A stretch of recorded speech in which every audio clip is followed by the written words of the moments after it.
안녕하세요. 장기 렌트 업체 선정 가이드입니다. 저희가 장기 렌트를 하려고 해도 업체마다 가격이 전부 달라서 어디에 한번 계약을 해야 되는지 이런 거에 대한 좀 어려움이 있으실 수 있습니다. 따라서 제가 이번 영상에서 어떤 기준을 기반으로 업체를 판단해야 되는지 안내 드리도록 하겠습니다.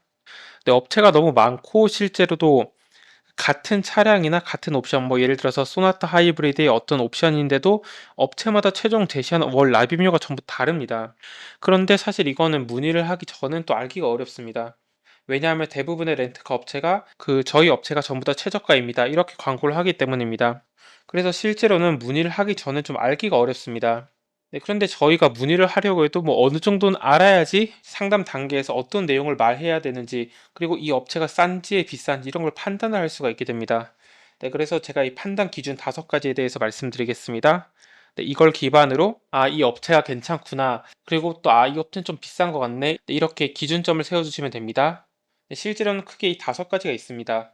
첫 번째는 계약 기간입니다. 36개월을 할 건지 48개월을 할 건지 60개월을 할 건지, 이렇게 기간에 따라 좀 견적이 달라지게 되고, 아무래도 기간이 길게 되면은 월 납입료가 좀 낮아지게 됩니다. 네, 따라서 장기 렌트를 몇 년 동안 이용할 건지 한번 생각을 해주시면 됩니다. 그 다음 연간 주행거리입니다. 1년에 10,000km만 탈 건지, 아니면 뭐 15,000km를 탈 건지, 혹은 20,000km를 탈 건지, 이런 거에 대해서 한번 생각을 해주시면 됩니다. 네, 그 다음에 보증금이나 선납금을 낼지 아니면 초기 비용 영원으로 진행할지, 이런 거에 대해서도 한번 생각을 해주시면 됩니다. 아무래도 처음에 초기 비용을 내기 어려운 상황에서는 초기 비용 영원으로 하는 게 좋기 때문에, 나중에 상담을 할 때도 저는 뭐 소나타 하이브리드 차량을 초기 비용 영원으로 이용하고 싶은데 견적이 어떻게 될까요? 이렇게 조금 더 구체적으로 물어보게 되면, 그 업체에서도 저희 견적은 이렇습니다, 이렇게 좀 말을 하기가 편하기 때문에 이런 건 좀 생각을 미리 해주시면 됩니다.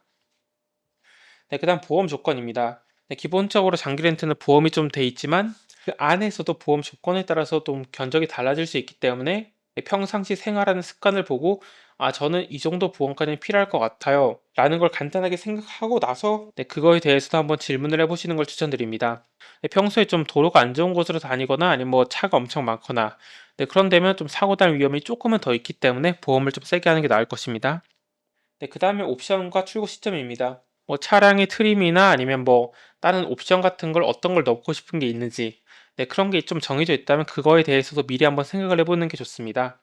그리고 또 출고 시점을 즉시 출고를 할 건지 아니면 몇 달 뒤에 출고를 받고 싶은지, 그거에 대해서도 또 견적이 달라질 수 있기 때문에 미리 생각을 해보시는 걸 추천드립니다.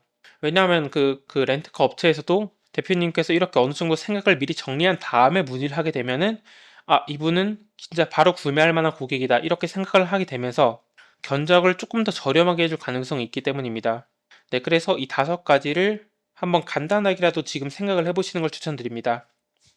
네, 이렇게 생각을 해보시면 되고 저는 이어서 안내 드리겠습니다. 그리고 이걸 좀 생각을 하더라도 사실은 업체가 너무 많기 때문에 어떤 업체에 문의를 해야 되는지 이게 좀 판단이 안 되실 수 있습니다. 네, 그래서 제가 그거에 대해 좀 말씀드리면, 업체들 중에서는 한 업체에 문의하면 그 안에 있는 20곳 제휴 업체의 견적을 전부 다 비교해서 몇 개만 딱 알려주는 곳들이 있습니다.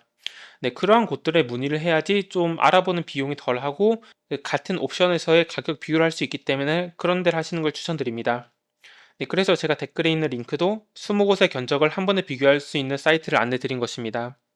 네, 따라서 하나하나의 업체를 전부 다 비교하는 것보다는 수십 개의 업체를 한 번에 비교해주는 사이트를 해야지 가격을 비교하기가 편하기 때문에 그걸 추천드립니다.